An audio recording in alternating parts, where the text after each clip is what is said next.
You're listening to the Plain Talking UK podcast, the UK-based podcast written by a passenger for anyone. And here are your hosts, Carl Stebbings and Matt Smith. Well, hello and welcome to episode number 169 of the Plain Talking UK podcast. I'm Carl Stebbings, and joining me back in the kitchen studio this week is my co-host Matt Smith. I know. I'd almost forgotten what the kitchen studio looked like. I can't believe we're actually. Yeah, it is very kitcheny. Yeah, I'll give you that. Mm-hmm. It is definitely a kitchen studio. I know, it's lovely, isn't it? It's nice to be back here. I know. Well, we have been relegated, but the only reason we're back in here, I should just stress, is because Gemma's going out. Yeah. So we're allowed in the kitchen again today. The wife's going out. Yeah, absolutely. She's going out. Yeah. Yeah. Oh, sorry. She's still here. I thought she'd gone. Oh no, we're in trouble. Dear. Yeah. Okay. Whoops. So it is the. Right. Dear. See you at 2 a.m, dear, or whatever time I've got to come pick you up from wherever you're going. Anyway, it is the. Welcome to the car crash that is PTUK. I know, it's lovely. The 16th of June. It is 22 minutes past 7 in the evening here.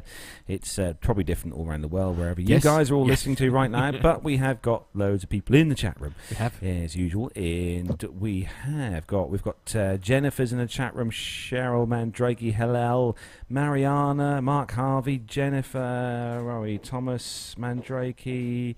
Let me just scroll up. We've got our Nevil Bounds, our blue spanner of the blue scanner of death. Scanner. Hillel, and Philip I'm Davis. Just on the squash, I should just say. Don Sebastian. Bye, Gemma. Wife. Yeah. Bye, wife. And Liz Piper as well. Yes. Yeah, I am. I'm on the squash. Yeah, absolutely. Yeah. Philip Davis, Jeff Braithwaite, and I hope I haven't missed anyone out. But thank you for all joining us on this rather lovely evening, isn't it, Matt? Yeah, well, no, it was lovely, and we were almost about to do a show outside, and then it just sort of suddenly went a bit dark and unpleasant, so, so we retired to the kitchen. Yes. But we do have a guest joining us on the show this evening. Okay. All the way from sunny California, and we're going to just play this little piece of music to introduce our special guest.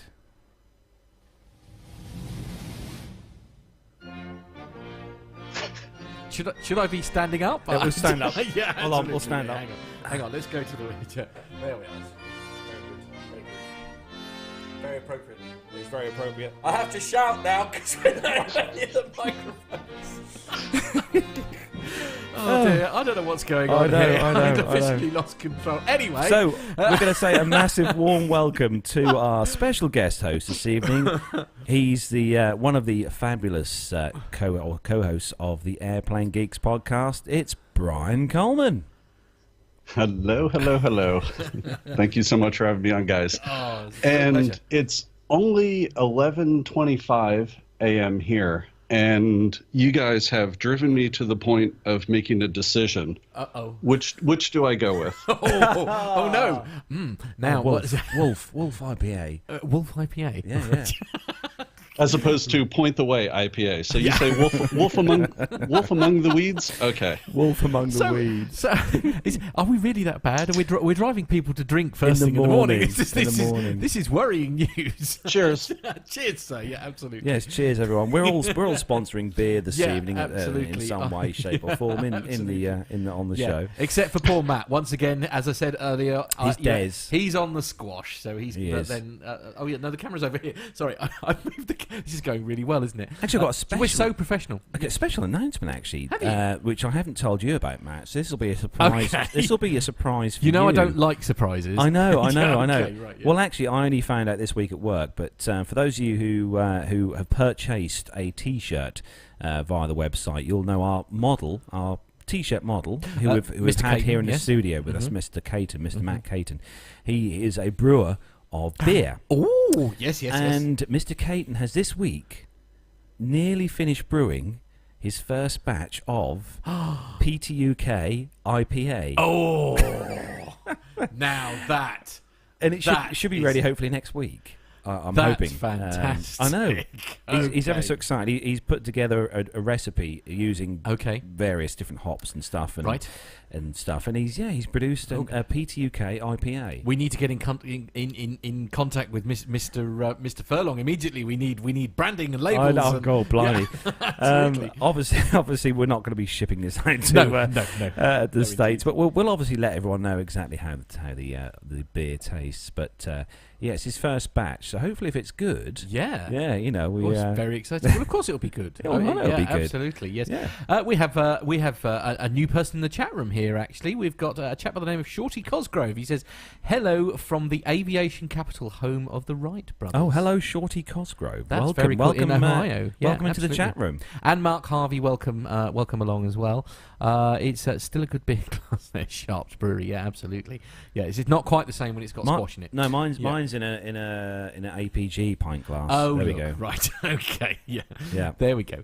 So, we better start. We had better do some show. As we are running a bit late, but again, thanks to everyone for joining us on the show. As Brian's going to assist us with the stories with his various comments on how wonderful everything is. Yeah, so absolutely. I don't think there's any United stories in there. Say, No, I don't think there are any United stories, unfortunately. Oh, excellent! They get a night off. Sorry, Brian. What a result! Well, but I flew them last night, so I have one of my own. Oh, well, okay. we We'll save that then. We'll That's leave good. that one for you later on. Absolutely. So we're going to start the show then, as we do each week, with our rundown of the weekly news from around the world and the UK. So if you're ready, Matt. Yes, I am. And if you're ready, Brian. I am ready. Let's go.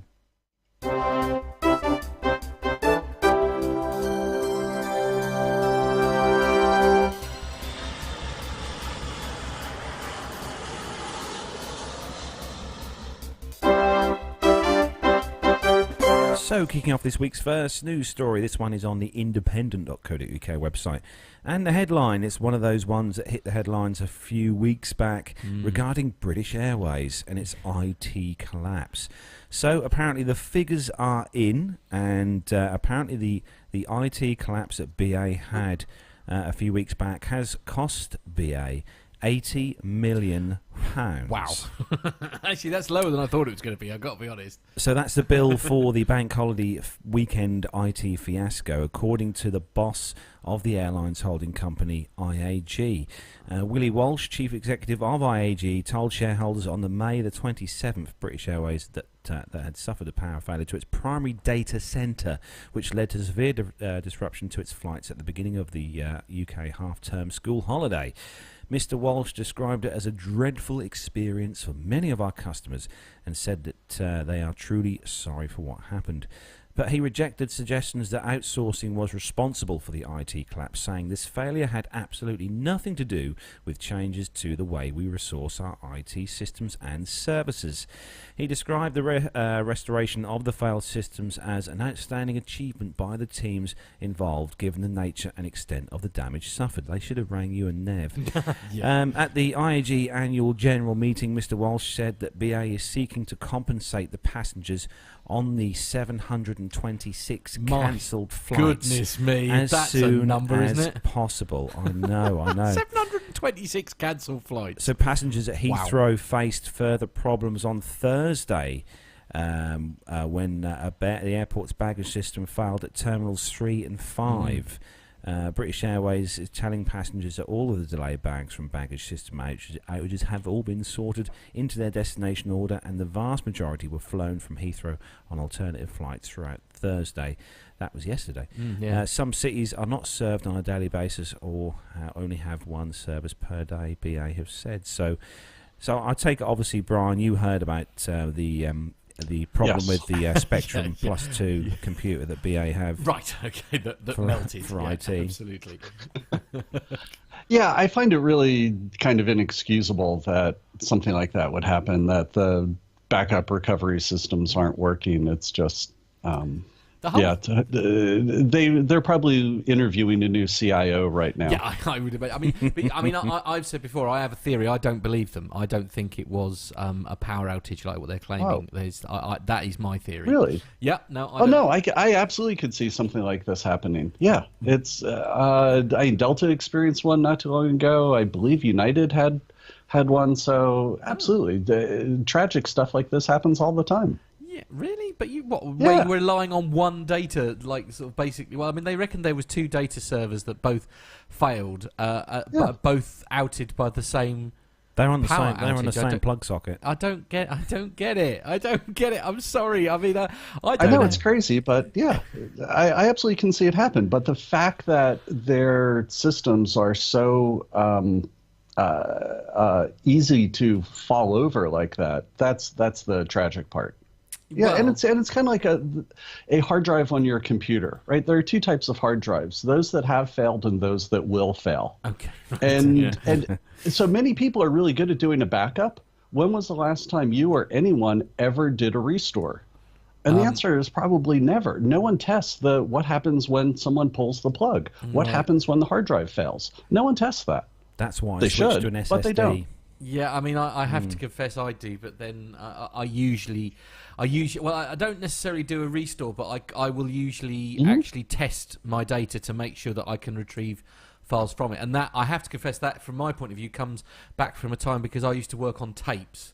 So I was doing sort of, on DAT tapes and things like that for backing up data. So I got very good at testing and recalling files just because I'd had my fingers burnt once before.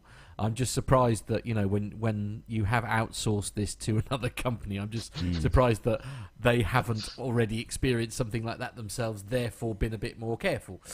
Well, But, apparently it's been outsourced now. Fisher Price have got the contract. have they? Good so, news, yeah, absolutely. That'd be it's nice. very It'd be good hands. it'd be very robust then.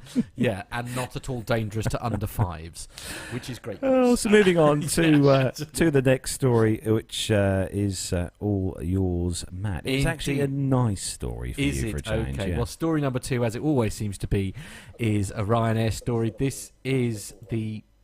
Oh, hello. This is the Bloomberg.com website, and the headline is Ryanair evaluates biggest Boeing 737 as EasyJet mulls more A321s. Have they got A321s then? No. Oh, they're mulling it over. Right, okay, yes, sorry. So Ryanair Holdings plc is evaluating ordering bigger versions of the Boeing 737 single-aisle workhorse in a move aimed at boosting capacity on its longest routes, which could put additional pressure on rivals.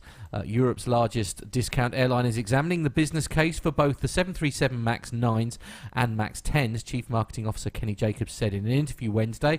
The Dublin-based Ryanair has previously ordered only 737-800s and its successor, the MAX 8. Buying bigger planes would allow Ryanair to increase capacity on its longest routes, such as Glasgow to Lanzarote or services to Israel, where the flying time limits aircraft utilisation. Jacobs said at the Bloomberg's European headquarters in London, there's no prospect of the carrier ordering the jets at next week's Paris Air Show, he added, saying such a move would be very premature. We're a good customer of Boeing, and we will always talk to them about different models, including the MAX 9 and 10, Jacobs said. A bigger aircraft wouldn't change our operating model. It's just that you can get more people on it and enhance the cost per unit. We're not interested in having a varied fleet. Ryanair holds firm orders for 100 MAX 200s. That's the high-density version of the MAX 8, plus the same number of options. Whilst a MAX 9 or 10 purchase could, in theory, come from converting some of those existing commitments, the airline intends to firm up its options as stipulated when the time comes, so that buying bigger planes would almost certainly entail a wholly new deal, Jacobs has indicated. The carrier would likely have a limited requirement for larger jets, the executive said, deploying them only at the extremities of its operations. Ryanair would be following low-cost rival EasyJet plc in embracing bigger planes, with the UK company last month switching orders for 30 186 Airbus SE A320neo aircraft to the A321 Neo. Not Nero, sorry, Neo. Neo. The A321, which has 49 more seats. EasyJet will look at converting more of its remaining 70 A320neo commitments to the bigger jet, the chief executive has indicated. So anyway, you get the gist of the story. They're giving some serious consideration about maybe, and I suppose it kind of makes sense on a larger part of the on as you say, on the outer extremities of their route, because it's more bums on seats, isn't it? It's about 20 people, 20 seats on the 737 MAX 200, which is the high density MAX 8. They've got a maximum seating on there up to 200 max passengers. On the max 9, that increases to 220 passengers in the maximum configuration. But they all have a seat pitch of 29 inches on the highest density. And how does that fare into... Yuck. Okay, fair enough. There we go. Okay. Fair enough. Actually, just if like me, because I'm a bit obsessed with politics here in the UK at the moment, and if you are a bit obsessed like Brexit, as I seem to be becoming, there is a very interesting video. This is on the Bloomberg.com website, and if you search for Ryanair and Boeing, you will almost certainly find it. And there's a very fascinating interview with Kenny Jacobs, with one of the guys from Bloomberg. They're talking about the whole Brexit situation, the open skies and the growth, and it is actually, seriously, it's quite an interesting interview if you are interested in politics. Yeah, all right, okay. Well, it's just me that's interested in politics. Then fair enough. Okay, but right. no, Okay, so getting back to this story, I think one of the interesting things is in them looking at the Max 10. I just wonder when they're going to come over to the U.S. So that'll be fun. I also think the Max 10 actually looks like what an airplane should look like, as opposed to, let's say, the 737-700. It's way too short and stubby, and that to me is just a very funny looking aircraft. So I find it the 10 being what the airplane should look like. Yeah, well, and of course, I mean, like people like Wow Air and things are now sort of doing exactly that, aren't they? They're sort of toying with the idea. You know, they're starting their sort of low cost transatlantic routes, aren't they? So I'd be very amazed. They've been doing it. Yeah, they're into Los Angeles and San Francisco now. Yeah. Exactly, and I can't see, especially if that proves to be successful, I really can't see someone like O'Leary not sort of trying to get his hands on at least some of that market. You know, even if he's doing some, say, I'll say from Stansted to,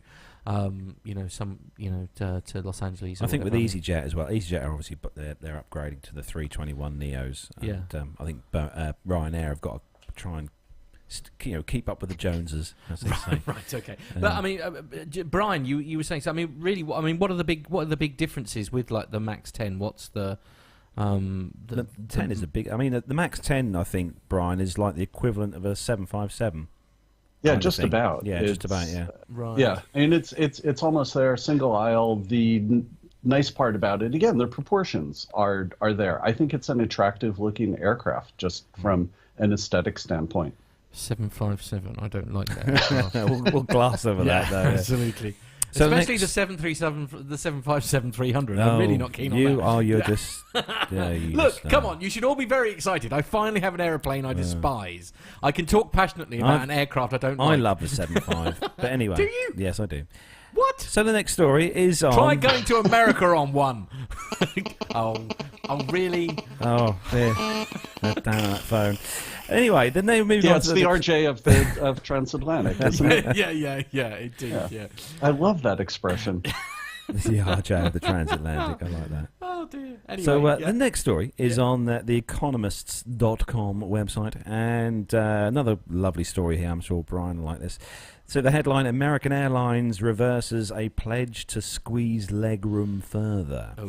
So some rare good news for anyone planning to fly economy class on American Airlines. The carrier has scrapped plans to shrink the distance between rows on its new planes it's purchasing.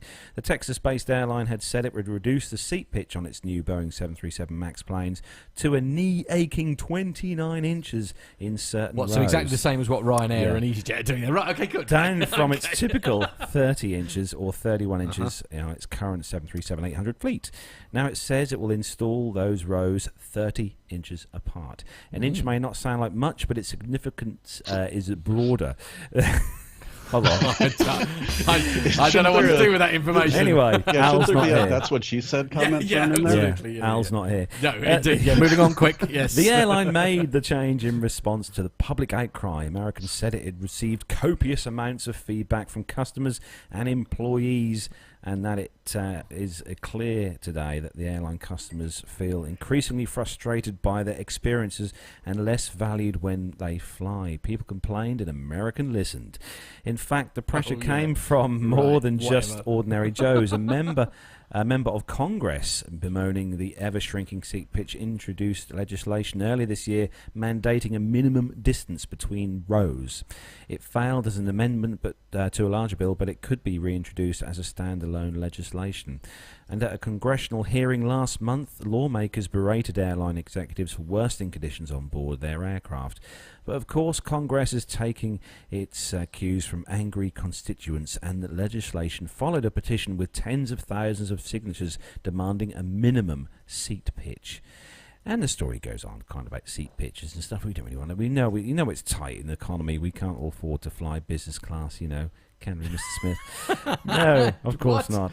Yeah, indeed. Right. Yeah.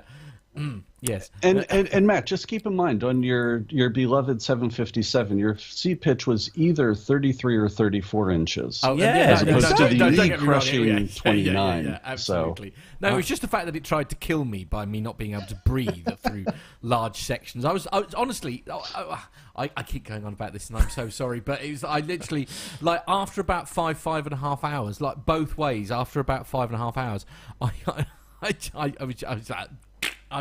I'd never felt so ill in my life. Anyway, sorry. I'm gonna get that mobile phone noise again in a minute. No, not at all. No, not at all.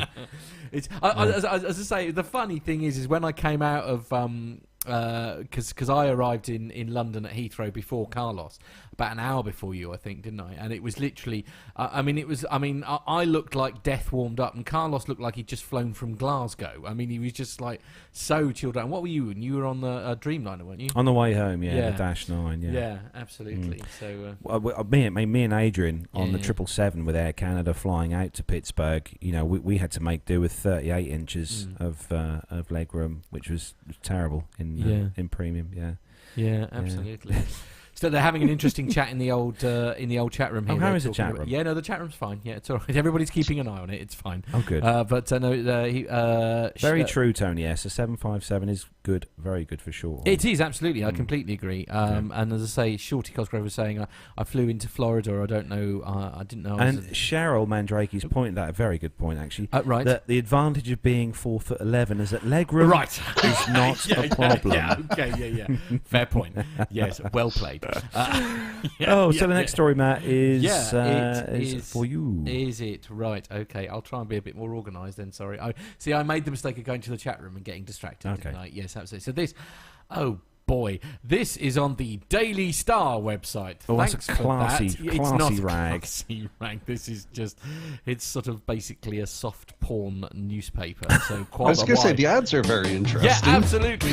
That's very appropriate, Carlos. Yeah, this is it. We should get our smoking jacket and pipe and slippers on for this. Anyway, on the Daily Star, which I thought this I don't story even is know actually how quite this can be good. true if it's in the Daily Star, but there we are. This airline will give you a surprise trip for just £60 return, but there is a catch. If you're a spontaneous sort, we might have found the perfect holiday for you. German airline Lufthansa is offering surprise trips. Right. I've been on some surprise trips on United, but that's a different story altogether. Indeed. It's surprise trip starting at just €69. That's £60. That's really scary with our exchange rate. The sterling versus you. Oh, anyway. See, politics again, children. Moving on. This means you book a flight, but the airline will decide on your destination. Yeah, so this is how you end up in Glasgow, isn't it, when you were hoping for some sun. However, you do get a bit of a say in... you will get a bit of a say in where you go. You can choose from 9 different trip types based on your wants and needs while you're on holiday. Travellers can choose from categories that include romance... romance. Well, that's going to be Glasgow, obviously. Can't beat a Glasgow kiss.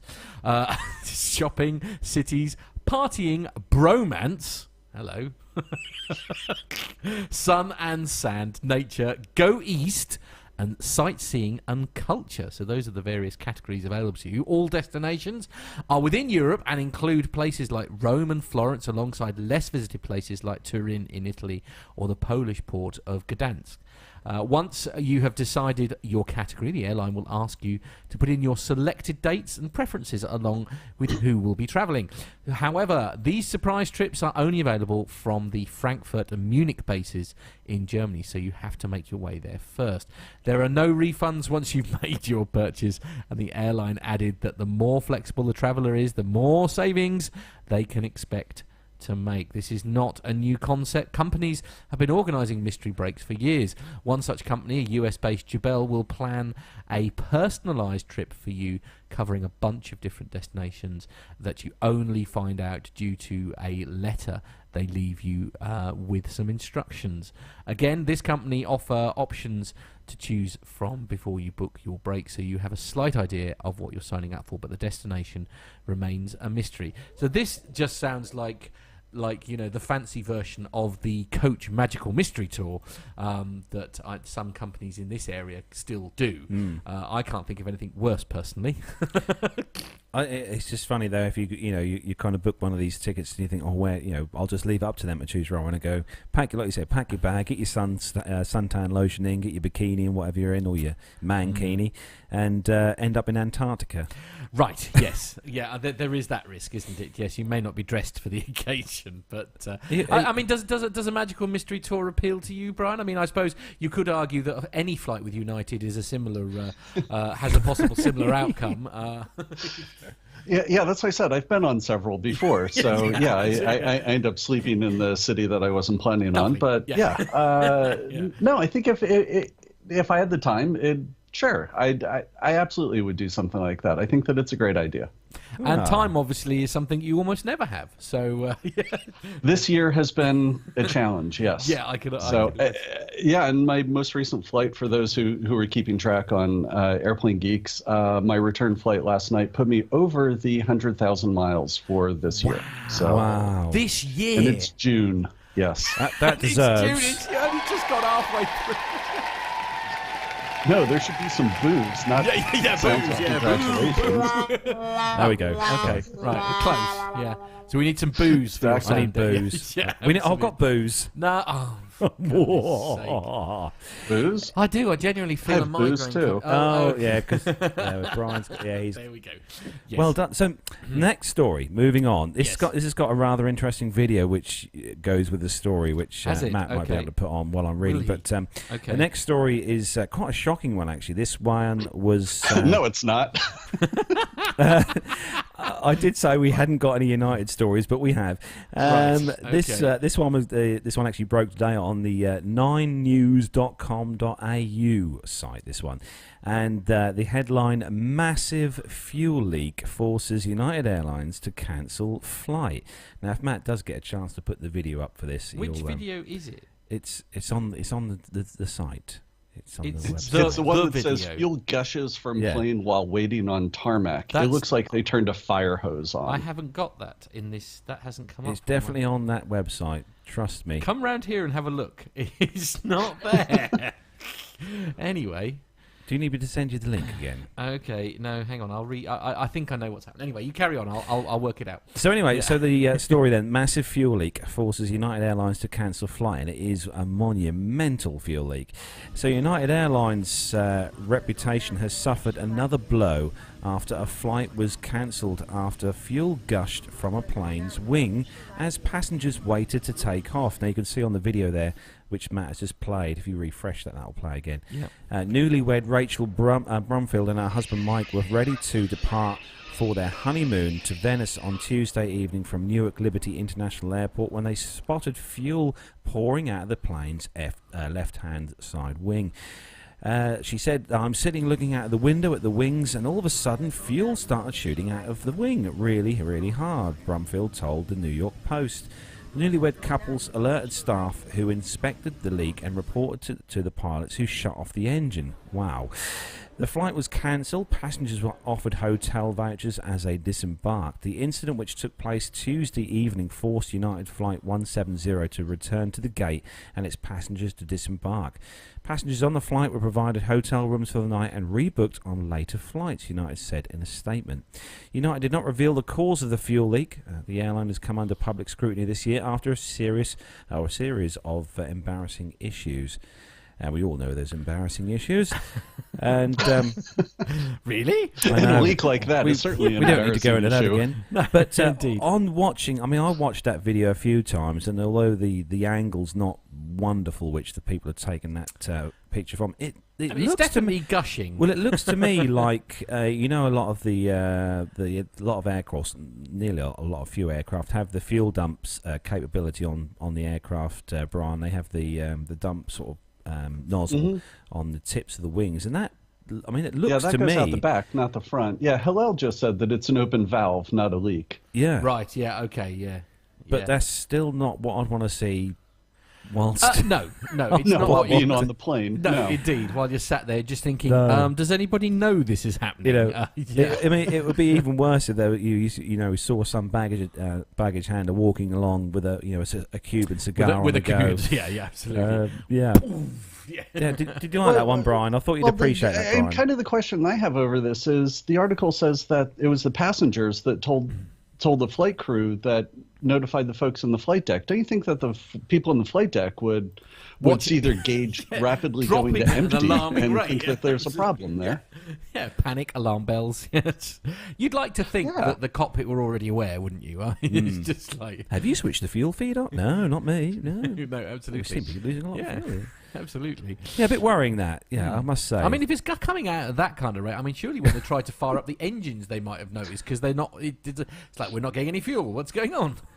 Perhaps I wonder, Brian, whether United they're branching into air-to-air refueling.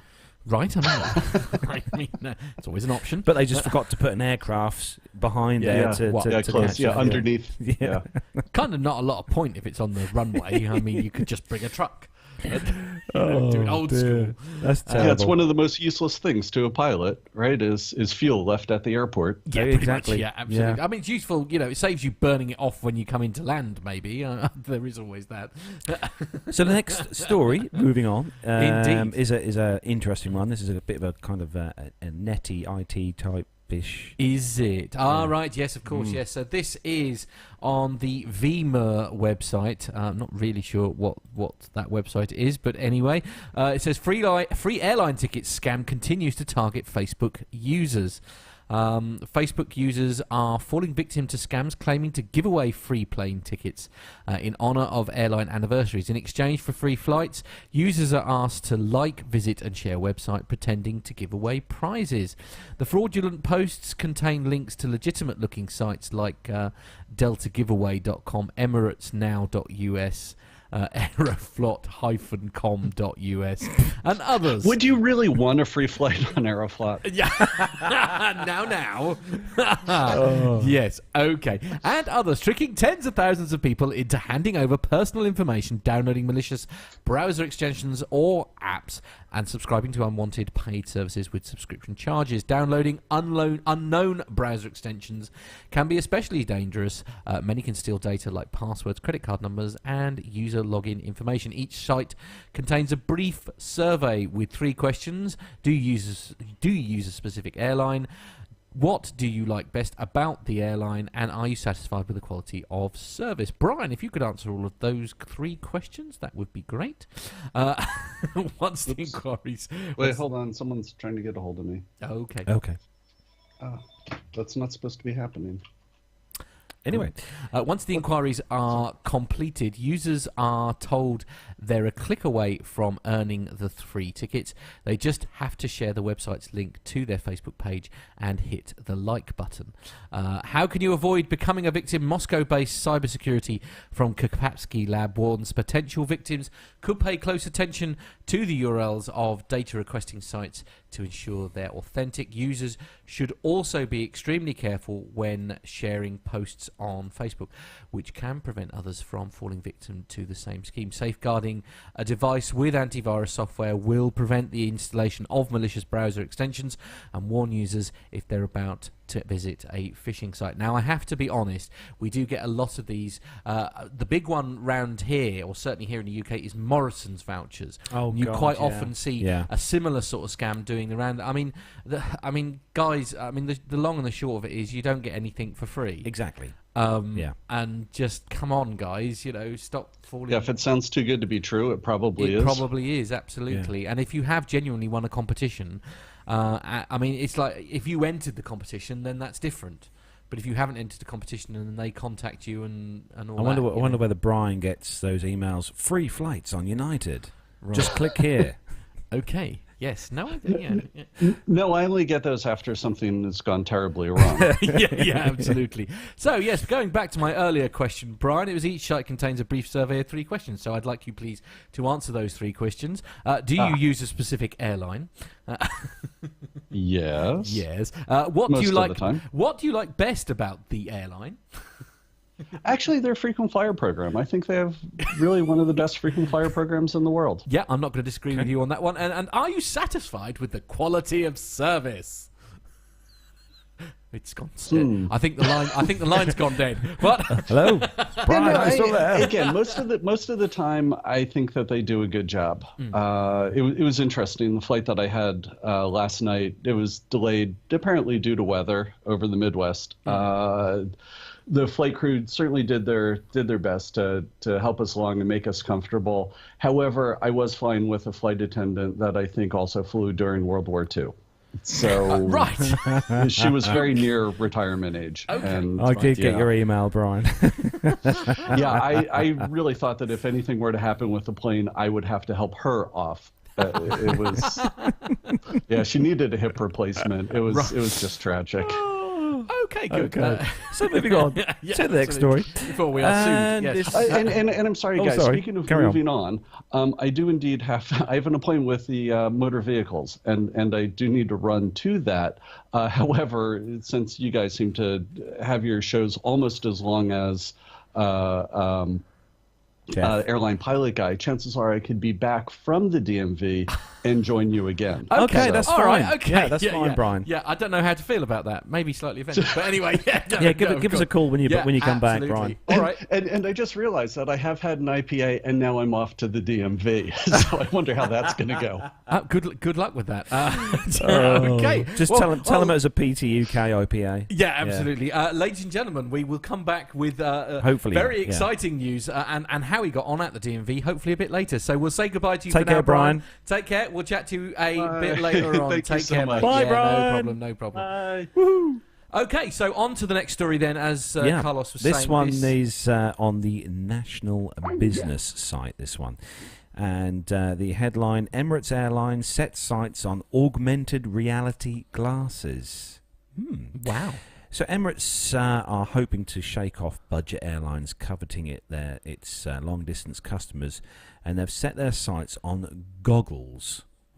Goggles. The carrier is studying ways to equip staff with augmented reality glasses that display a passenger name and travel habits, allowing more personalised service, says Christopher Mueller, Emirates Chief Digital and Innovations Officer. Travellers may also be given eyewear to help them navigate airports and browse food menus. We can enhance customer services tremendously, says Mr. Mueller, who was appointed last year to help modernise the world's biggest long-haul airline. The consumer will want to interact in a completely different way, he said. Tim Clark, the airline's president, has said that the company faces a gathering storm from budget rivals such as Norwegian Air Shuttle, which are expanding their North Atlantic routes and threatening to erode the Gulf carrier's market leadership. Emirates, which helped unseat Western mainline carriers a year ago with bigger planes boasting swanky bars and onboard showers, is now betting an investment in new technology can help it stay ahead. Augmented reality available on gadgets such as Microsoft's HoloLens headsets and Apple's iPhones is gaining traction, and companies seeking to improve customer services and workwear productively. Fashion brands Gap lets shoppers virtually try on clothes by dressing an avatar. What? Car manufacturers including Jeep and BMW also offer 3D versions of their vehicles on mobile devices. Also, repairmen wear goggles to access technical data hands-free when fixing building elevators.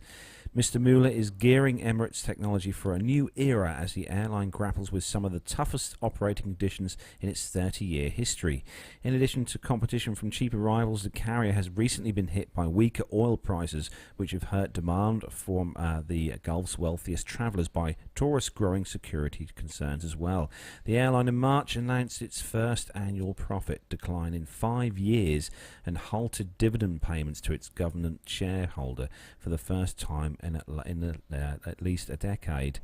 To better compete against discount airlines, Emirates has started charging customers for picking their own seats and added fees for checked baggage. The new policies represent a fundamental shift at the lavish carrier known for flying the largest fleet of Airbus A330, A380 double-deckers. Not A330, well, they have got through A330s, to be fair. Obviously, this is. I mean, I've seen these. I haven't actually tried them, but I've seen them on YouTube videos. These glasses, and they kind of, they're a bit like head-up displays for your eyes. And I suppose if you're a flight attendant and you've got an aircraft such as an A380, and you've got 400 and something odd people, and 50 of those people have a vegetarian option meal. Yeah, I suppose rather than holding a piece of paper and trying to find which seat they're in, your glasses will obviously tell you, indicate where they are, and their name and everything, so you can. I mean, presumably it's marrying the menu up with the seat, because I mean, you can't expect them to wear sort of. It sounds like these Google Glass things, doesn't it? Yeah. I mean, it sounds like a sort of like an updated version of that, maybe. I mean, if it works and it helps the attendance, it's going to be Emirates. Absolutely. If it helps the attendance at the end of the day, that anything that makes their lives a bit easier has got to be a good thing, surely. Yeah, it's good. The VR, the headset thing is still. Do you know? I've never tried it. It's really good. Yeah, the 3D headsets are really, really good. Yeah, really, really good. Anyway, on to the next story. This is back to the Bloomberg website again for this story. Bit and of a techie one. Good. This is what we like. American Airlines tests CT scanning to keep laptops in carry-ons. Oh, now this is good news. American Airlines Group Inc. on Thursday began the first US test of a new airport security scanner that provide a more detailed view inside carry-on luggage and may allow travellers to keep laptops in their bags. Now that's great news. The CT scanner, using technology borrowed from the medical world, is being used in a security checkpoint lane at Phoenix Sky Harbor International Airport, the airline said in a statement. The testing at Terminal 4 is being constructed with the Transportation Security Administration. The experiment comes as the US Department of Homeland Security considers whether to expand a ban on electronic devices in airliner cabins that began on some international routes in March. CT scanners are better than existing X-ray devices at detecting explosives, meaning that at some point they could enable passengers to leave laptops, other electronics, and possibly even liquids in their bags, vastly simplifying airport security. That does sound like great news, doesn't it? We already use this type of technology for checked bags, and we expect these smaller checkpoint-sized machines that will provide the same high level of security. TSA Acting Administrator Huben Gawada said in a statement, a widespread rollout could take some time. Following previous failed introductions of new equipment, the Transport Security Administration requires many layers of tests. Also, Congress hasn't appropriated the funds for large purchases of new machines, which cost several $100,000 apiece and would require a $1 billion or more price tag to install at thousands of security lines in the US. The machines use computed tomography scanning to create a high-definition three-dimensional view inside a bag. The image can be rotated for a thorough study, and bags can be examined layer by layer. The scanner tested by American was manufactured by L3 Technologies Inc. The March ban covering flights from 10 Middle East and North Africa airports to the US followed concern that terrorists had devised ways to hide explosives in laptops or other electronic devices larger than a mobile phone. Since then, the Department of Homeland Security has considered expanding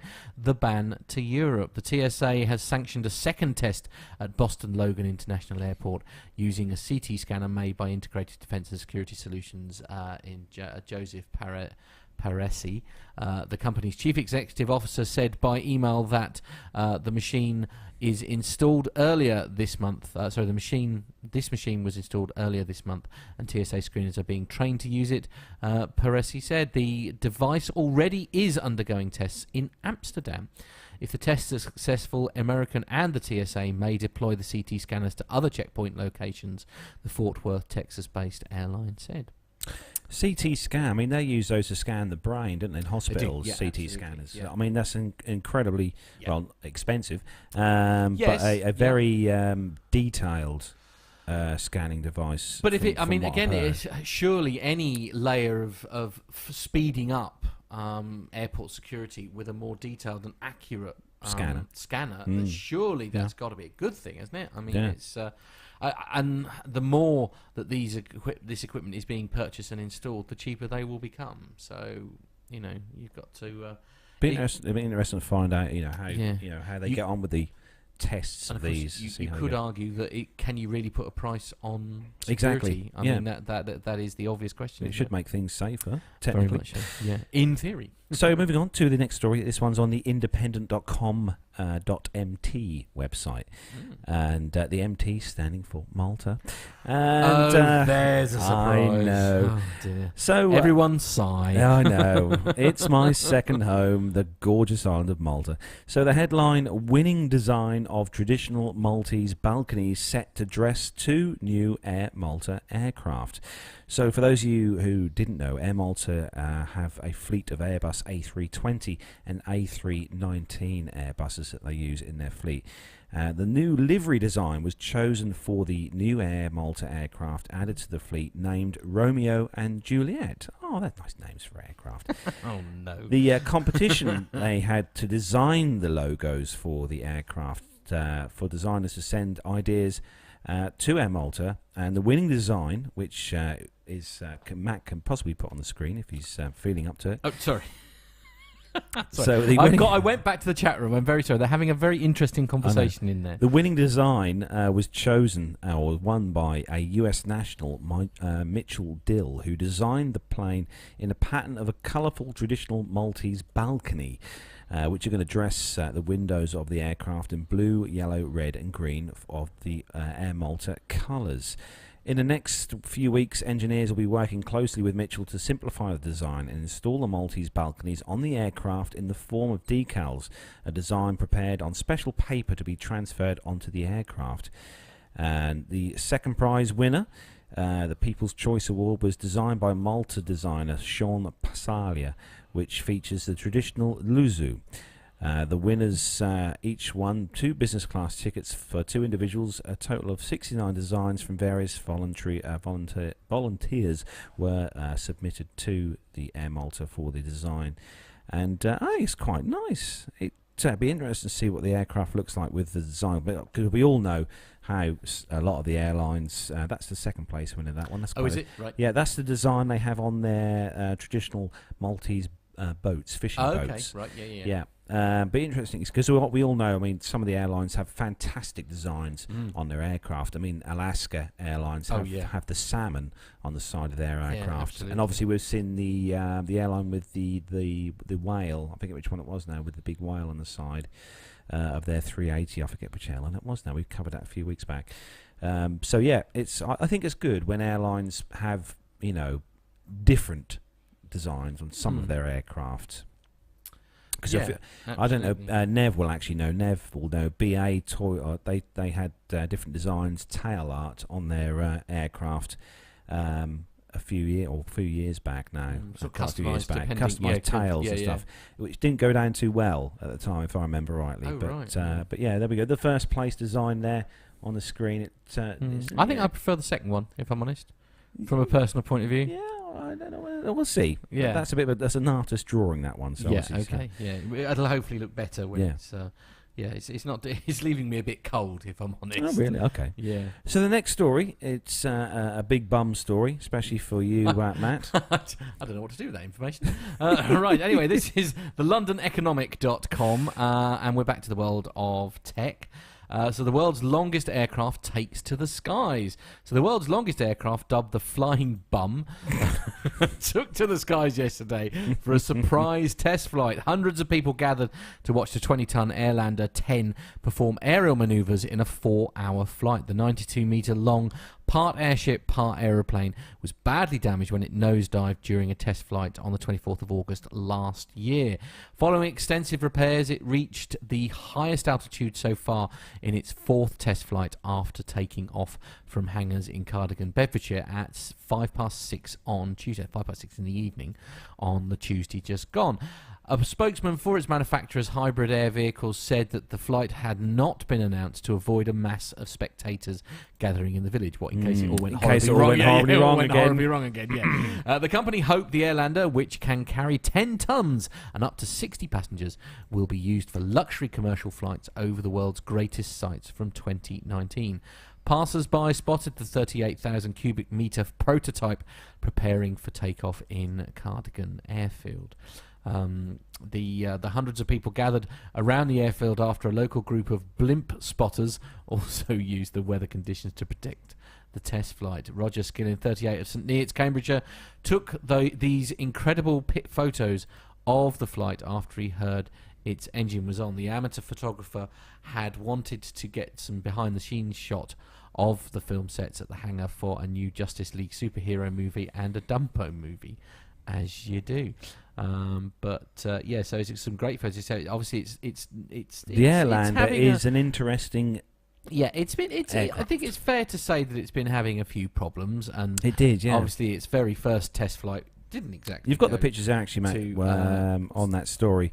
But the Airlander, you remember we covered a story, I think it was last year, wasn't it? Last year when the Airlander had a test flight and it kind of nosedived into the ground on its return. And I'm in agreement with the story. It does look like a rather large behind. It does indeed. It certainly does. Yes. Yeah. I mean, it's a charming picture. What can I say? It is a charming picture. Absolutely. Yeah. I think they could really have done with putting some artwork on that. Yeah, I mean, you could have dressed it. Yeah, I mean, they probably will when it actually. I think we should put it to Airlander that they should have a competition to design artwork for the Airlander. Right, yeah, okay, maybe we could I'd like to see what people come up with. Yeah, I mean, I think, again, though, because obviously we are very much in prototype stages, aren't we? So I suppose when it becomes, the vehicle that people are using for luxury you mean it'll look less bummish? Yeah, well, yeah, absolutely. And they'll probably put some kind of fancy livery or something on it, and they'll dress it up and make it look nice and all that. So I think this is just, we're still in testing stage, aren't we, really? Yeah. So, it's a bit like, as Captain Al calls it, yay, military grey. Yeah. It's sort of, not very exciting right now. So the next story is on the stuff. We love this stuff. Right. .co.nz website. And this is quite another techie one, really. Yeah. So Boeing launches virtual tours of the Renton factory where the 737 is made. For decades, aviation fans have flocked to the Boeing's massive commercial planes factory in the US to get a glimpse into how these massive machines are constructed. At the end of 2016, the Boeing public tour at the plant Everett, Washington had welcomed 5 million visitors since starting tours in 1968. But not many people have had a chance to look inside the Renton factory where 12,000 workers create every 737 in the world.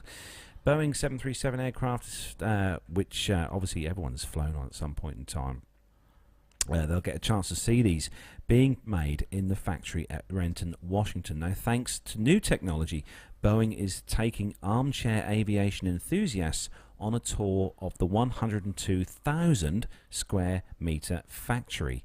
The virtual tour is called The Incredible, the story of the Boeing Renton site, and includes 360 photos, video and galleries that bring to life how the company builds the world's best-selling commercial jetliner. At each location along the tour, people can click on icons to learn more about the places they're looking at. As of April 2017, more than 14,000 Boeing 737s, which were largely used for shorter journeys, were sold throughout the world. However, in 2016, it was announced that the smallest aircraft made by Boeing was about to find a new role, operating transatlantic routes that were previously the preserve of some of the world's biggest planes. The re-engined 737 MAX offers a 15% fuel saving, meant to cut costs on the shorter intercity services. At the same time, revamp was added 800 kilometres to its range as well, just enough to allow the narrow-bodied aircraft to span the 4,828 kilometres between the eastern US and western Europe. And there's loads of pictures on this particular story of the various processes involved in building the 737 and the 737 MAX.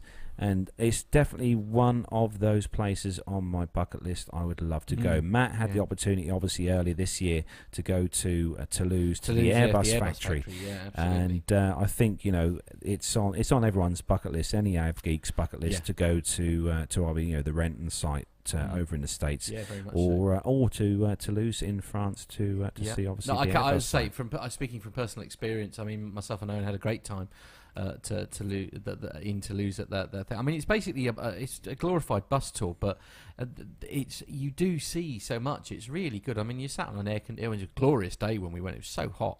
We sort of sat on a nice air-conditioned bus, busy sort of hossing our way around the town, you know, where all things Airbus, everyone from the manufacturers of the seats to the people that made the engines to the people that like painted it and all this kind of thing, all in one massive village just on the outskirts of, or massive town, sorry, on the outskirts of Toulouse. I mean, it really fascinating. It is strongly recommended for anyone who is interested in aviation. Very much, yeah, absolutely. Yeah.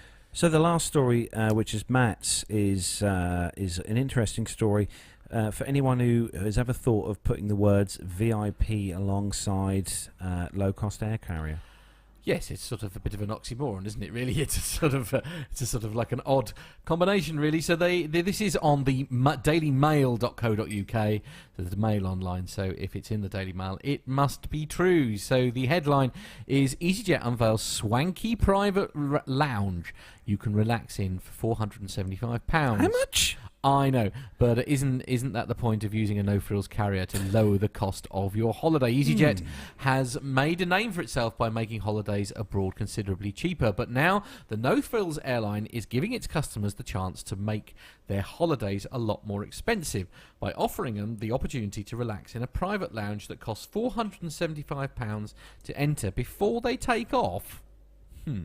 The budget airline has partnered with a luxury private jet terminal at London Luton Airport. Can you have this? I mean, that must be against some kind of like advertising rule, surely. The budget airline character has partnered with a luxury private jet terminal at London Luton. Can you really have luxury and London Luton Airport all in the same? No. So there must be a law against that. Anyway. Its additional passengers will be able to accompany the main guest in the exclusive area for around about £120. So yeah, so you've got to pay £475, and then it's £120 for your mates, for each additional guest. So if you've got family or whatever, Andrew Middleton, who helps manages EasyJet's revenue stream, says that he thinks the lounge package will be popular with travellers celebrating a special occasion. So you paid £69 to fly to wherever it is that you want to go, and then you're going to shell out £475 plus £120 for each of your friends or family, depending on where you go, just to go and sit in a lounge for a couple of hours before you fly. It could also be an attractive perk for those travelling on business, especially if they've got the company credit card handy. Well, indeed. The private jet service, run by Signature Elite Class, lets passengers skip the commercial terminal for a private, exclusive experience with no queues. There is also a dedicated security and customs screening facility that operates at a much quieter pace. After checking in, visitors to the lounge can indulge in a spread of complimentary refreshments, from glasses of champagne to ladles of soup. Topping things off, a chauffeur will drive clients directly to their EasyJet aircraft. That's quite cool. EasyJet passengers can choose to use Signature's newly opened luxury terminal either when they depart or when they arrive. Cars can be driven right to the front door, where a member of staff will take care of any parking needs. Now, with respect, if you're going to spend £475 on access to a business lounge, you're probably not going to fly EasyJet.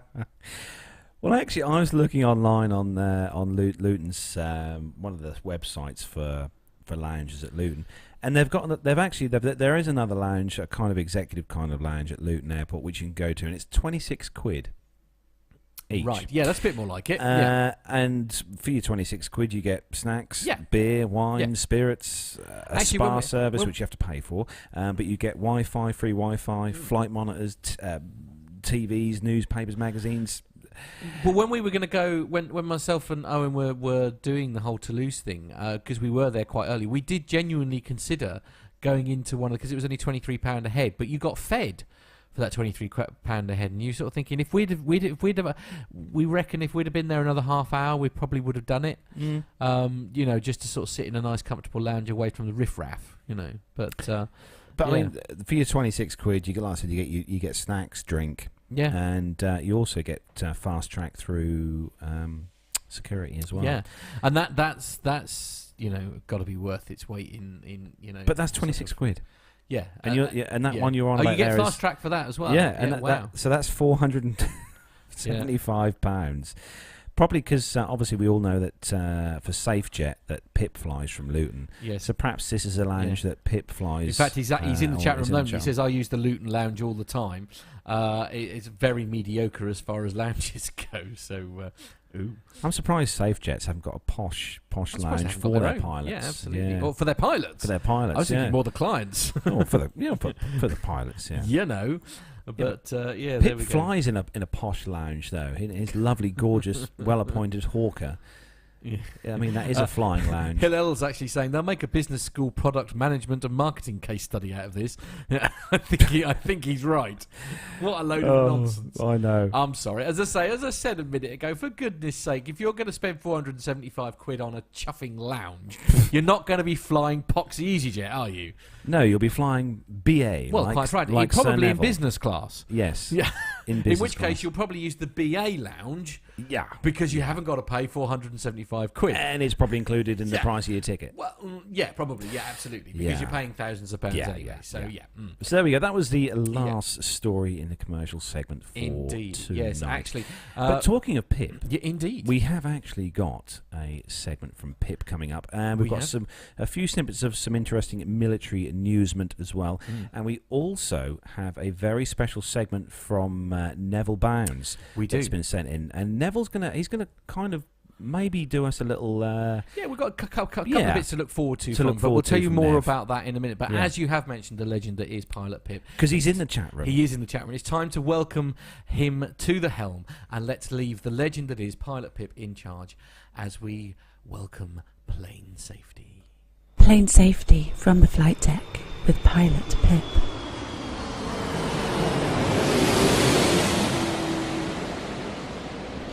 Hi everybody, it's Pip here. Sorry for my absence from the last several episodes, but I'm back now with just a short segment on what we might do if we found a bomb. A bomb? No, not a bomb.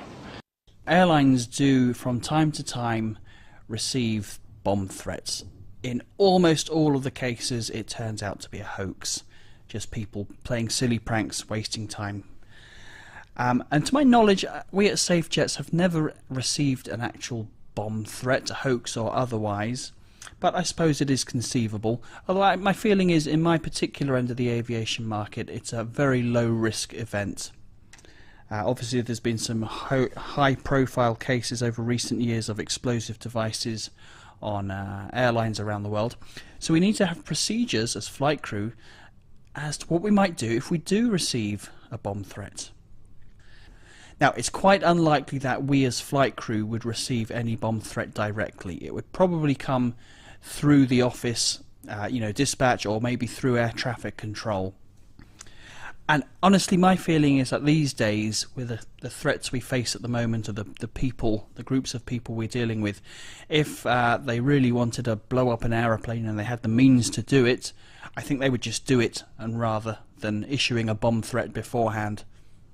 I know that's the way things used to work back in the the dark days of the IRA and that sort of thing, that they would issue a warning beforehand. But regardless, it is conceivable that we might receive a phone call somewhere in the office or at air traffic control. So what are you going to do if that happens? Well, we at SafeJets do have several pages in our ops manuals, more than several pages in fact, about how to handle a bomb threat. Now, if you're really switched on, if you happen to be in the wrong place at the wrong time and received a phone call and someone on the other end in a raspy voice saying, "We've got a bomb," well, if you were quick thinking, you'd go immediately and pull out the bomb threat form, the initial form. We have a form, it's a couple of pages long, and on it has all sorts of information with which you, the receiver of the call, are meant to take down and make note as much information as you possibly can about the specifics of the bomb threat. In almost all cases, as I said before, it's a hoax, and the hoaxes generally tend to be, from my understanding at least, very lacking in any detail. So the more detail that a threat has, the more seriously, I suppose, that our security department are going to take it. So if someone just calls up and says in a giggly voice, "We've put a bomb on your plane," and hangs up, then it's probably not a real one. But if you can gain a lot of specific information out of this person, then perhaps it's a slightly more serious threat, and certainly the more information you can get, the more useful that's going to be to us flight crew. So we have this bomb threat form, and on it has tick boxes and spaces to write down all sorts of stuff about accents, what sort of voice the person has, specifically what flight, what sort of bomb, all sorts of information. But honestly, I think you'd have to be pretty damn quick to get that form out from the terabytes of data and forms and folders and all sorts of stuff that you have lying around the office for them to pull out that form straight away and start ticking it down. But regardless, if they receive that, then what they need to do is first of all straight away inform our security department or one of the senior managers that they've received a bomb threat, and they will then make an initial assessment as to whether that's a viable threat or not. What are they going to do then? Well, it depends on where the aircraft in question is. If it's sitting on the ground still, boarding passengers perhaps, then immediately they're going to call the commander of that aircraft and let him know what's going on. If the aircraft is already out taxiing or it's just departed, then they may not initially call the captain of that aircraft. If it's out taxiing, then they'll certainly straight away call air traffic control, and they will attempt to communicate with the aircraft and get them to stop, certainly prevent them from departing. You don't want to depart with a bomb threat. If it's just departed and it's still below 5,000 feet, then our security department or our company prefers to not inform us straight away, let the aircraft get away from the initial departure phase into a slightly safer position to start worrying about things like that. So they might just wait a few minutes and then they will call the aircraft commander directly. Now, we on our aircraft, they all have satellite phone capability, so they could call us directly there. Of course, if we've got ACARs, they might do it that way. But of course, they'll only call the aircraft if they've assessed that the threat is a viable and credible threat. So what are you going to do as a pilot, as a crew, if suddenly your phone or your ACARS goes and you got a message saying you got a bomb on board? Well, in many respects, you're kind of on your own a little bit. You would certainly think about immediately diverting somewhere to the nearest suitable airport to land, get the thing on the ground and get everyone off the aircraft, of course. But what if you're midway across the Pacific Ocean or the Atlantic and you're still hours away from an airport? What are you going to do then? Well, you may well want to try and locate the device if there is one. So you're going to have to conduct a cabin search. So probably you've got passengers on board, possibly not though, particularly in our operation. We tend to do a lot of flights without any passengers. So you might want to conduct a search of the cabin, and you need to be pretty meticulous if you're going to do that. You need to start at one end of the aircraft and go all the way through, searching high and low, starting at the bottom of the aircraft and going upwards and then moving along the length, being very careful where you're sticking fingers and what you're touching. And then if you do find a suspect package, well, then comes a big question: to touch it or not. Or I should say, when you initially get the threat, it's probably a good idea to stop climbing if you're already in the climb. Probably just stop at whatever altitude you're at, just in case the sort of device that we're talking about has some sort of pressure sensor or trigger on it.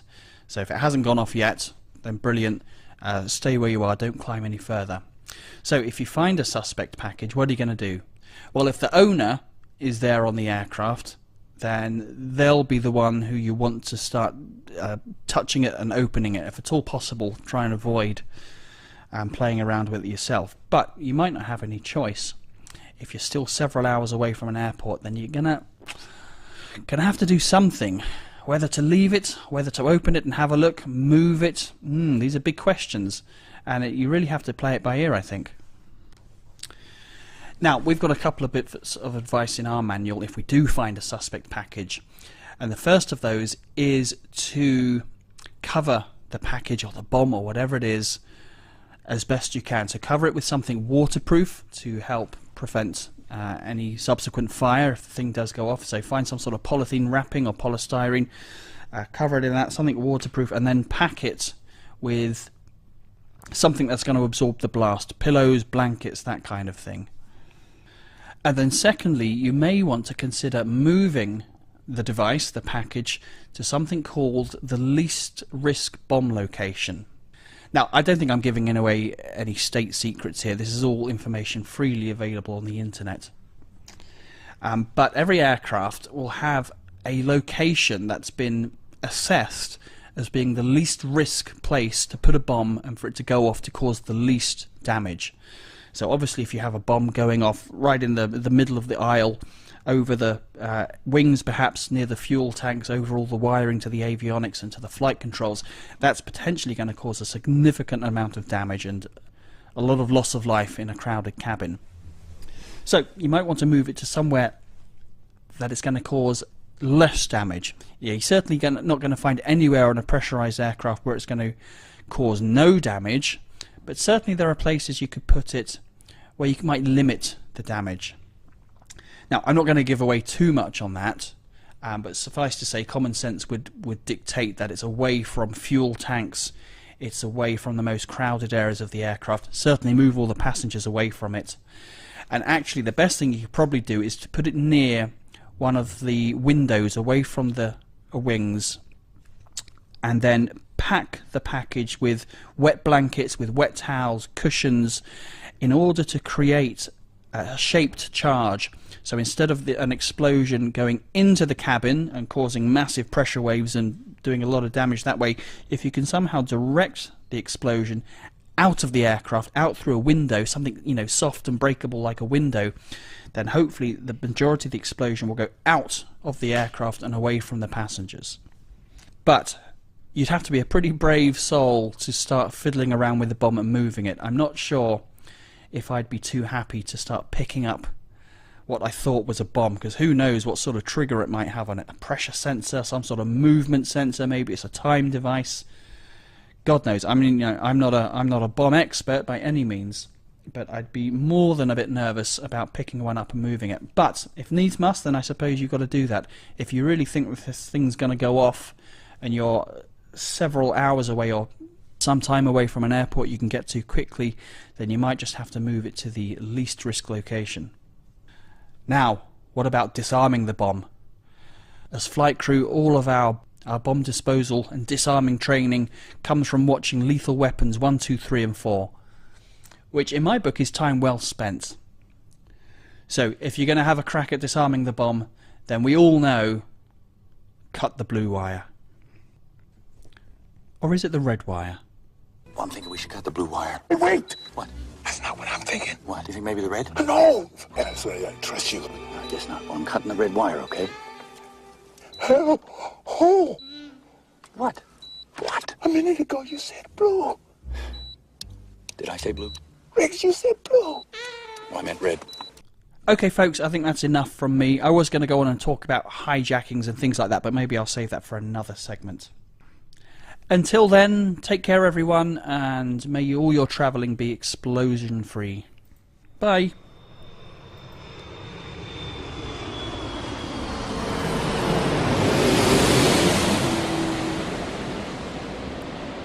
And a massive thank you to Pilot Pip for sending that in for us today.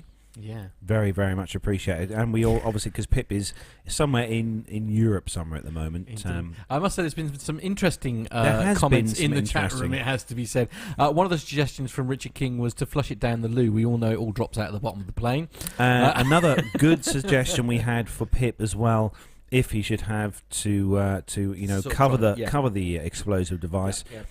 Tony S in the chat room said to maybe put your wallet on the particular device, Pip. So That's a bit harsh, but no, seriously, we're making light of a very serious subject. I know, it is very serious. It is very serious, and is that situation that you hope you're never in, isn't it? You know, what do you do as a pilot when, you know, if you discover that you have got something like that, and what do you do with it? As you say, does it help you moving it? What's to do? Anyway, very interesting topic. It really was. Yeah. And don't forget, you can find Pip over at the Plane Safety Podcast over on iTunes. He's going to be releasing an episode, I think, this week, if I remember rightly, fantastic. a brand new episode. Yep. Okay. So go over there and catch him on his show. Indeed. Okay. So we have got a few bits of military news to bring you, and then we have got a special segment to bring you from Mr. Bounds. Indeed, yes. So it is time, though, to do the military. So if you are ready, sir. Oh, let's go.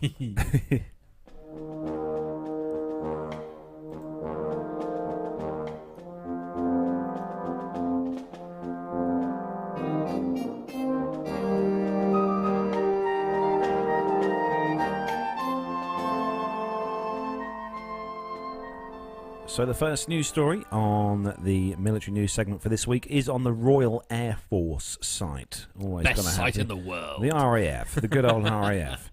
So the headline, RAF typhoons on NATO exercise in Hungary.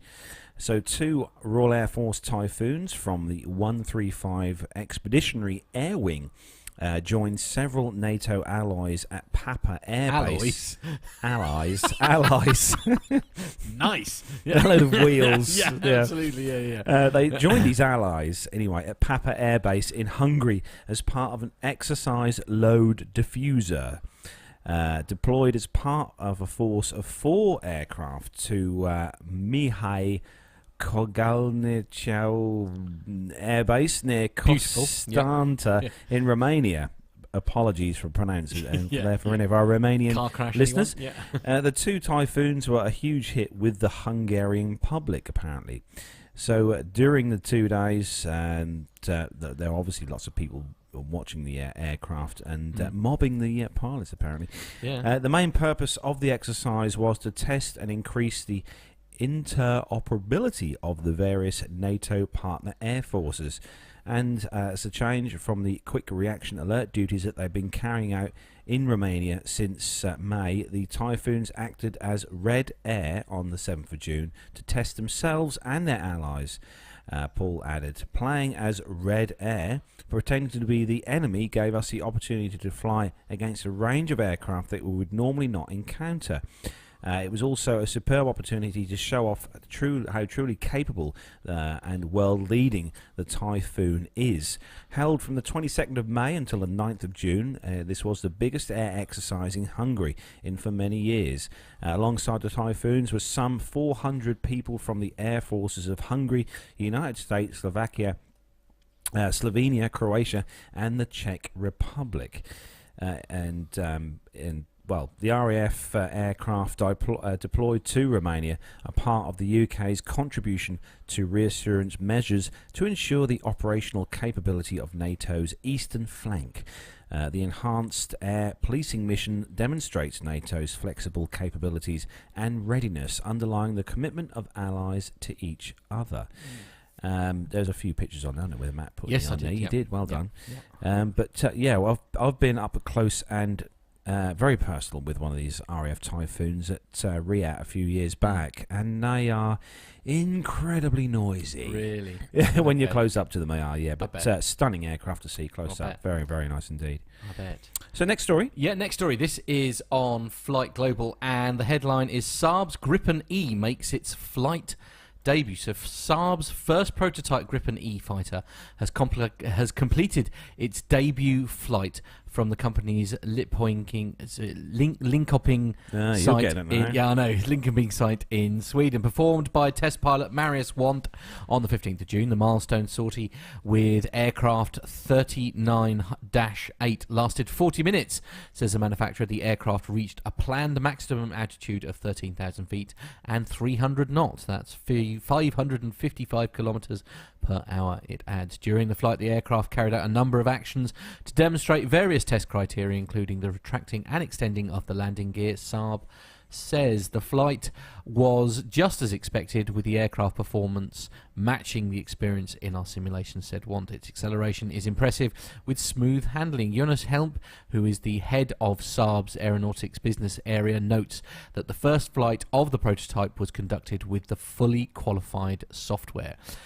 The company opted to place the fighter's new avionics system through its process, delaying the first flight event from an original objective of late last year. This is about giving our customers a smart fighter system with the future designed in from the start, says Helen.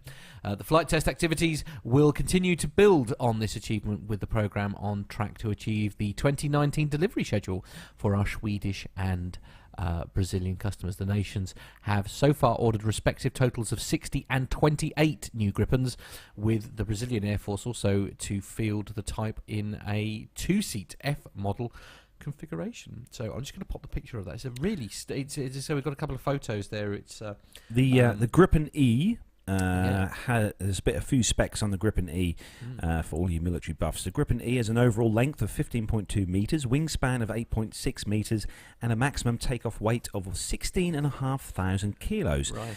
The aircraft has a maximum speed of Mach 2 at high altitude, while the speed at low altitude is 1,400 kilometres per hour. The one-seater aircraft features 10 pylon stations, which enable it to carry reconnaissance pods, weapons, and external fuel tanks. And its turnaround time is 10 minutes in an air-to-air configuration and 20 minutes while carrying weapons for air-to-ground combat. So there we go, bit of tech info on the Gripen E. So last story is on Flight Global, and a worrying one for the Israeli Air Force. The headline, Tail Rotor Crack Discovery Grounds Israel's Apache Fleet. Oh dear. Israel's Air Force has temporarily grounded its Boeing AH-64 Apache attack helicopters after a crack was found in one of their tail rotors during a routine check. The decision was made by Air Force Commander Major General Amir Ashel, pending an investigation. The cracked tail rotor has been sent to the service's central maintenance unit to undergo a series of tests. And the Israel operates a mixed fleet of A variants and D variant models of the Apache, with Flight Fleet's analyzers showing it has a combined 48 examples, the oldest of which are 31 years old. Now, we obviously have a lot of these aircraft or helicopters flying around East Anglia on the east coast of the UK, where we are here, and they are awesome to see flying. I do love the Apache. Yeah, there's one that comes out over Eller Airfield where there is. to fly at one time. They are very stunning aircraft, helicopters to see in flight, and very distinct noise they produce as well. So that's the last of the military news stories for this week. We have got a very special segment now, which has been very kindly put together by the legend that is Nevil Bounds, and hopefully Neville's going to maybe have one of these for us to play out, for each week, which is quite good. So we hope you enjoy this little segment from Nevil Bounds. Right, well, here we are in the beautiful island of Santorini, and the weather today is absolutely perfect. It could not be better. And I'm pleased to say I'm with a load of my industry colleagues this week, which has been a very nice experience indeed.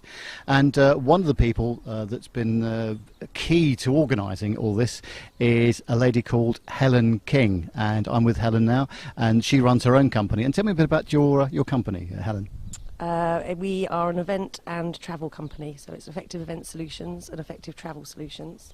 We take groups, all different types of groups, from incentives to conference groups abroad and in the UK, for different reasons. So it can be from anything from 12 people travelling to 140 people travelling at any one time.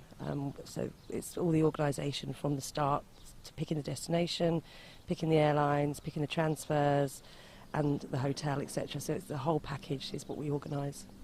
Yeah, well, we're talking about the passenger experience today, and obviously it's become a bit variable over the years, but of course in your business you're organising all sorts of travel with all sorts of different numbers of people, and has that become easier over the years or more difficult to do? I think it's definitely become more challenging. I think a lot of the airlines who were before our go-to airlines are now lowering standards, where we could always expect a certain standard of service. I think now there is a difficulty where people were expected to pay for their own things on flights, whereas before it would be easier. I do think that the whole system is going more low cost, and some of the airlines that we would have always chosen to fly with in the past are now not necessarily my go-to every day. I'm shopping around a bit more and making sure I get the best experience for the customer. So would you say that those, what we'll call the premium, full service airlines, they're not as good as the low cost model as the low cost operators are, I don't think, are they? I think the low cost operators have got it sorted because they've always been doing it that way. They've always they've got their systems in place. They always have done from the start, so you know exactly what to expect. And I think now, unfortunately, a lot of people have expectations of certain airlines, and they're not fulfilling their duty to the service to the clients. Do you think this is going to be sort of a race to the bottom in terms of price and levels of service that are going to be offered on these services in future? Yeah, I definitely do. I think that it's definitely more of a low cost now. I think your premium airlines have definitely lowered their standards. So I think that it's just a case now of choosing wisely and knowing exactly and having your expectations before you fly, so that everybody knows and you're not disappointed. I think the difference is it's changed dramatically over the last at least 5 years, but before that as well. And a lot of the destinations that we've chosen in the past have been because of the airlines that fly there. A lot of our incentives and our travellers and guests are British Airways Gold or Silver Club members, and they always had that service, so they've always wanted to take their customers on that service. That's why we've chosen certain routes and destinations in the past. The reason that sometimes we haven't maybe gone to various Greek islands is because they're not serviced by British Airways. And I think now that the standard has definitely dropped in the last at least year, well, since British Airways have introduced you have to pay on short haul flights, that actually now that's opened up other airlines to us, because the only reason really people choose to fly with British Airways is because of their reward systems. And cheaper, low-cost airlines don't have those reward systems in place, which is the only thing I think at the moment that's saving British Airways and making us choose them. So previously, really, you're saying that you would only normally book the full service, premium airline, but actually now, because of the way things are going, you might review that and you might say, well, actually, on EasyJet we can go to different venues, different resorts, and you might say, actually, because their low-cost model is pretty good, and people know what they're going to get, that's probably good enough, isn't it? And it's going to make it cheaper as well, because obviously you know what you're paying with British Airways. The only problem with the low-cost airlines is we have to sometimes give names a lot earlier than we would do with British Airways, so that has always put us off in the past. But even the low-cost now, EasyJet especially, have introduced for groups of up to and over 30, you can actually give the names later and they don't charge you anymore. So there seems to be they're stepping up and others are stepping down in their service levels. Do you think that in companies like yours, incentive travel companies, do you think you have much influence with people like British Airways? Do you think they'll listen to your complaints and your views? I would like to think so, but unfortunately I don't think that they are actually interested, because obviously they wouldn't have chosen this step if they were. They wouldn't have decided to go down this route if they were actually really bothered about what their customers were saying. And I will have some words with them when we get back after our recent trip, But I really don't think that will make any difference whatsoever. I think that they've decided to do this, and that now that what they are going to have to do is think about reducing their fares, because the service levels aren't. Then you're not going to pay that sort of money to travel British Airways and receive the service that we're getting. I think people don't mind paying the premium fare if they're going to get the premium or the exclusive service, do they? I think that's the case, and I think as well in airports now, airports have raised their game so much, like Heathrow. You've got lots of different restaurants, lots of high-end restaurants that are going in, so the airports have gone up a level, but unfortunately I think the standards of the airline service has definitely gone down. So we're paying more for less. Marvellous. Fantastic. Well, Helen, superb. Great to talk to you. Give your company a quick plug as well. Tell us all about your company and what you do and the website and that kind of thing. So we are Effective Event Solutions, based in Oxford. So it's www.effectiveeventsolutions.com. And we do everything from small incentives to large conferences abroad and in the UK, as well as we do lots of brand activity and brand enterprises in London and awards dinners and things like that. Very nice indeed. Great industry to be involved with, and I'm sure, in fact, I know you do a great job. This is the second trip we've been on with you, so it's been superb. Thanks, Helen. Thank you very much.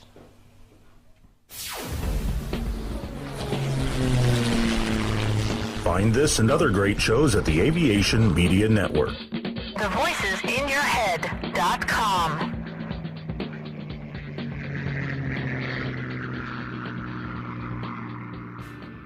The Plain Talking UK podcast is a voluntary project that aims to keep you informed with the latest aviation-related stories from newswires across the globe. Producing our content does cost money though. If you enjoy our show, why not help us keep on the air by making a donation towards the server and website hosting fees through PayPal. Any contributions would be greatly appreciated. Are you an Amazon user? If so, why not do your shopping through the link on our website? There's no cost to yourself, and Amazon pay us a small referral fee on qualifying purchases. To find out more about the show and to meet the team, take yourself to our website www.plaintalkinguk.com, or find us on Facebook at facebook.com/plaintalkinguk, on Twitter via @plaintalkinguk, or get in touch via email on podcast@plaintalkinguk.com. Thanks for listening.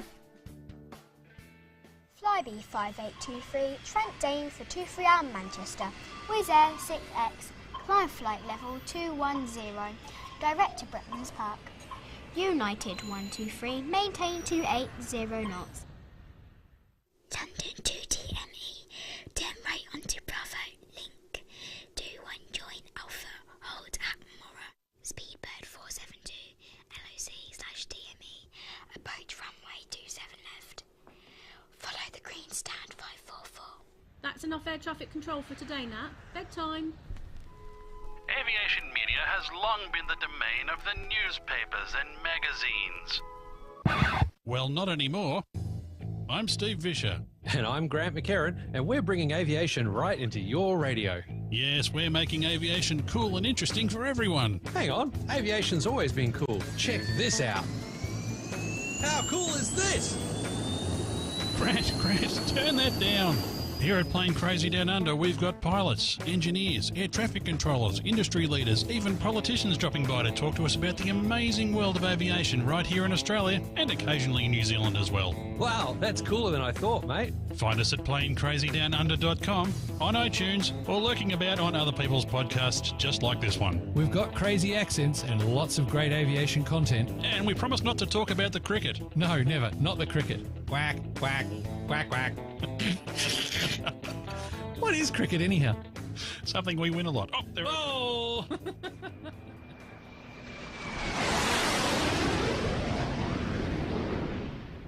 And we're back. We are. Well, absolutely brilliant, Nev. Thank you so very much for that cracking segment. I know. So interesting. And fingers crossed, I was speaking to Nevil not so long ago, and Nev said that he has got a few more of those in the bag. Can't wait. Ready to send us. So, yeah, looking forward to that very much, Nev. Yeah, absolutely. And if you are, just so that you know, the website that they were talking about earlier on, so that's the lady who very kindly spoke to Nev, it was effectiveeventsolutions.com. That's it's useful. I didn't know the sort of things like that sort of existed, really. I suppose it's sort of putting all together the entire package to get people from from one place to another. But yeah, no, thank you very much. A cracking interview, as well as always. To be fair, whenever it involves the legend that is Nev. If you want to find out a little bit more about the legend that is Nev, he's got his own little website. He has, which is all about the world of NevTech, and it's www.nevtech.org.uk. That's www.nevtech.org.uk, and he discusses all about his aviation passion and how to get in contact if you need some kind of audio broadcasting and video solution. So, for those of you who obviously follow us when we do the air shows, sort of bits and pieces each year, we've got two kind of bits of information for you guys and girls who live in the UK, or if you're across this side of the world this summertime. Me and Matt are going to be doing live shows this year from two of our local air shows here in the UK, and just to give you a hint, or a note on the dates, I should say. The first one will be covering live. We're going to be doing a live stream from both of these air shows. So if you remember last year, we've done a live stream from the Seething Charity Air Day. We're going to be doing the same again this year, but the first one in the diary will be on the 30th of July this year. Me and Matt are going to be at the Old Buckingham Air Show.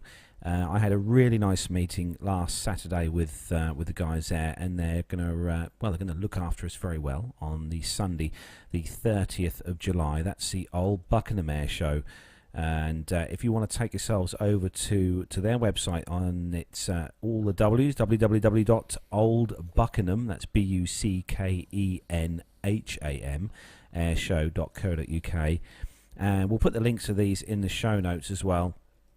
But if you are in the UK, in and around East Anglia, and you want to come over and see me and Matt, we'll be there on the Sunday, the 30th of July, and we'll also be streaming the show, the entire air show, live through the day via our wonderful satellite link that Matt loves setting up. And also another air show, like I said before, we'll be covering again this year, is on the 20th of August. That'll be the Seething Charity Air Day at Seething Airfield. So we'll be there Sunday the 20th of August. If you want to take yourselves over to www.seething, that's SEETHING /airfield.co.uk. We'll put the links in the show notes for the show. Yeah, I'll do that. And we'll be doing the same thing there again as well. We'll be streaming the air show live from there. So hopefully we'll have plenty of people in the chat room, and also some great live interviews as well with pilots all being well. from the various display teams at both of those air shows.